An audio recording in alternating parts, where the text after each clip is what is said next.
any second now. And this is a continuing series of our No Lunch, Just Learn. And this particular one is about the International Building Code, fire blocking requirements, and the InSoFast panels. Now we get this question quite a bit. How do I fire block InSoFast? Do I have to block it every 10 foot horizontally? Do I have to block it at the top of the wall? Now, fire codes, well, building codes in general, are the lowest common denominator. They are the least you have to do to meet health and safety requirements for building. So they're there and enforced to protect you. And your building code official, who is responsible for interpreting and helping you make those requirements, is just a regular guy like you and me. And he is dealing with a very confusing and ever-changing dynamic code book. In fact, it's 700 pages long, and it's complex.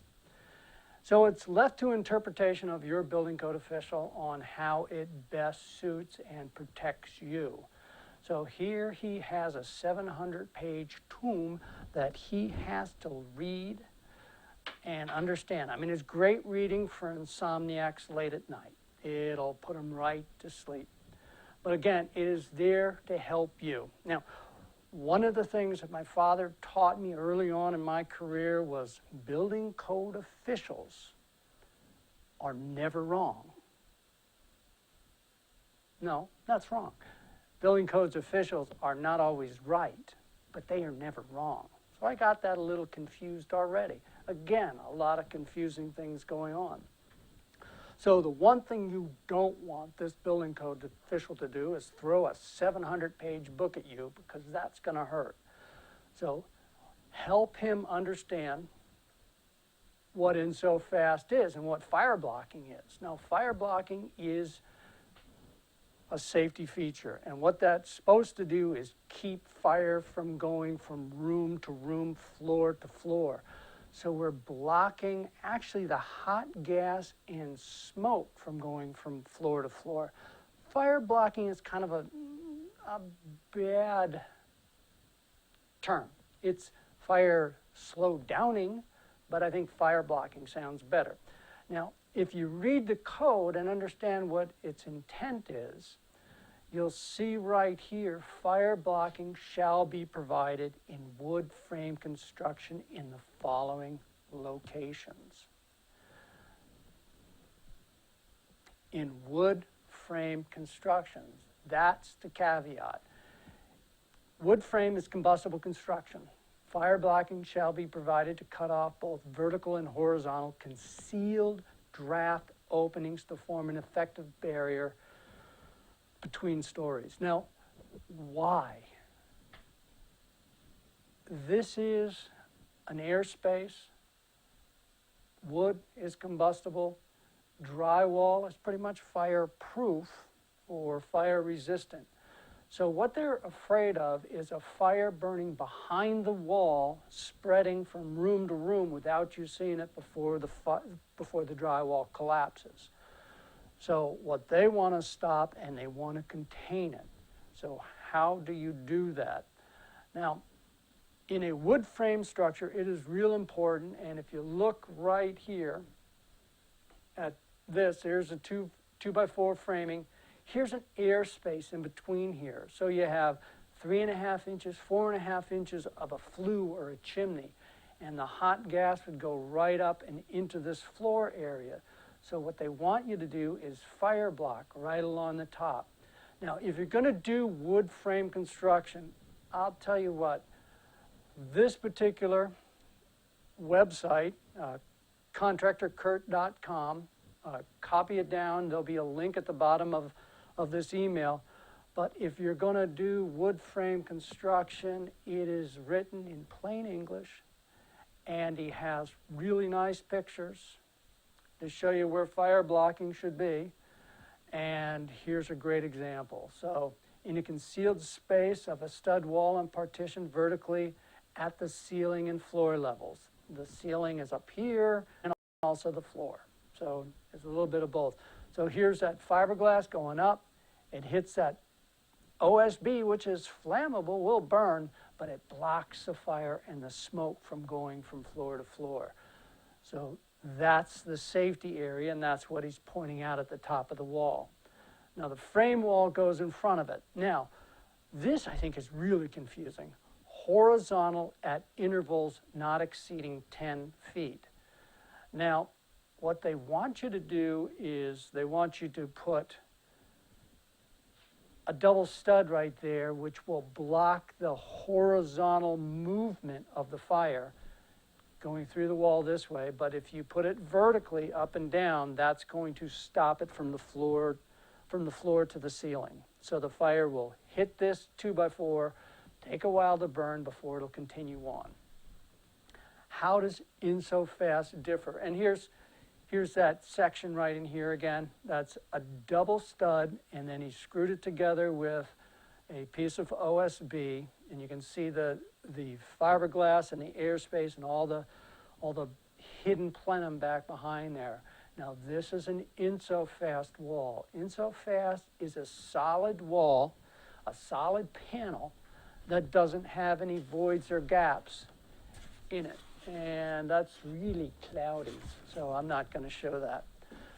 So you can see the kindling right down below for the partition walls, right there. All right. So this is a InSoFast 2.5, but this is where I think it gets really cool. Okay, I want to do an actual fire test with fire, which is the fun part. So I'm going to switch cameras, and what I have done is I've created an InSoFast panel with plywood on the back side, drywall on the front side, and the InSoFast panel in the middle. Now this is going to simulate what it would be if this was a concrete wall back here, and this was your interior surface right here, and this is where the fire would occur. Now, because it is solid, there's really no chance for smoke or hot gas to travel through it, but let me show you in this demonstration.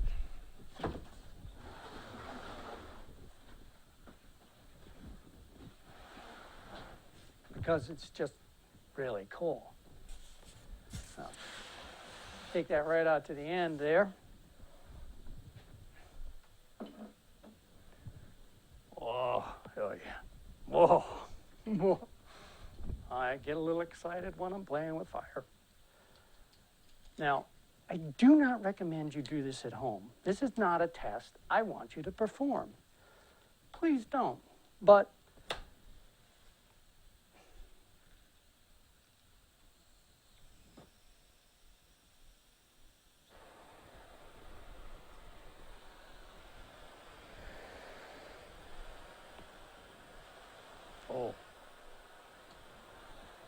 so, in a fire situation, the fire is going to start burning on this side and start to give heat. Now, it's not going to burn through this plywood base or this drywall, but this hot gas and the time it takes to start melting through.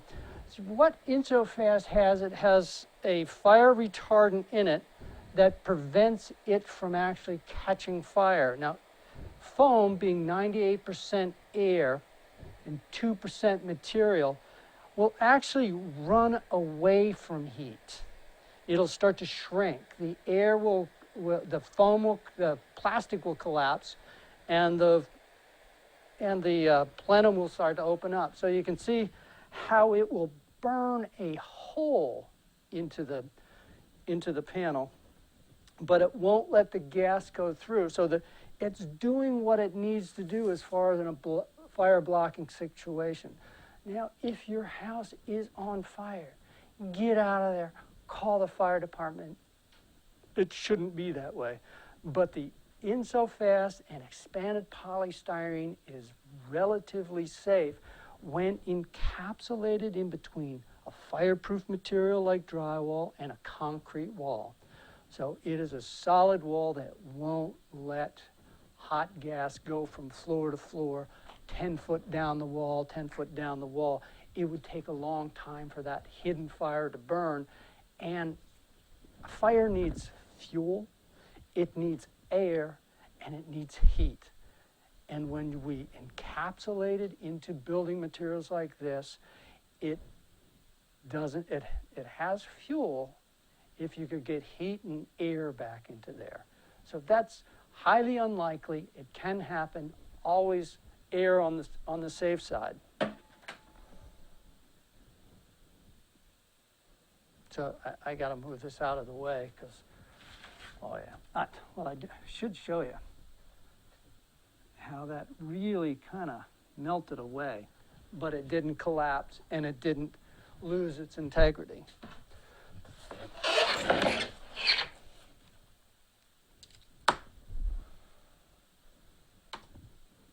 Oops, wrong camera. So I demonstrated with the 2.5, and I just wanted you to know that InSoFast is a 2-inch and a 2.5-inch panel, so the studs are actually embedded in the one panel where you didn't see them in this picture. This picture right here, 2.5. This picture right here, 2.0. They both have studs in them. Now, as you look right here in this picture, all the way in the back wall, this is a 2-story dwelling in North Carolina. They did the basement, they did the first floor, they did the inside, the outside. It's a concrete wall building. Now, where you'll need fire blocking is in the framed wall section, the wood wall. But when he was building, he put the 2x4 right up against the InSoFast wall, which would create that fire block in there, so it's not traveling horizontally against the exterior wall. But that does not preclude, when you're building with InSoFast, that you don't have to use fire blocking material in some applications. And the some application is the interface in between the InSoFast and the framing material.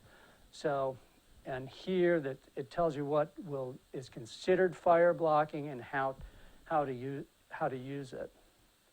Now, this is a top of the wall, the rim joist, and you can see with the InSoFast, the drywall right here, the InSoFast right there, going straight up. There's no chance for a fire to really burn its way through. It's sealed off at the top. You have your drywall ceiling. Where you will need a fire block, it might be down this floor joist 10 foot away. So you may have to put something there.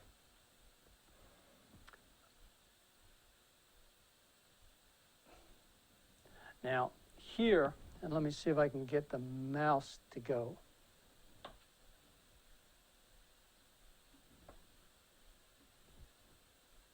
Oh, yeah. Yeah, oh, there.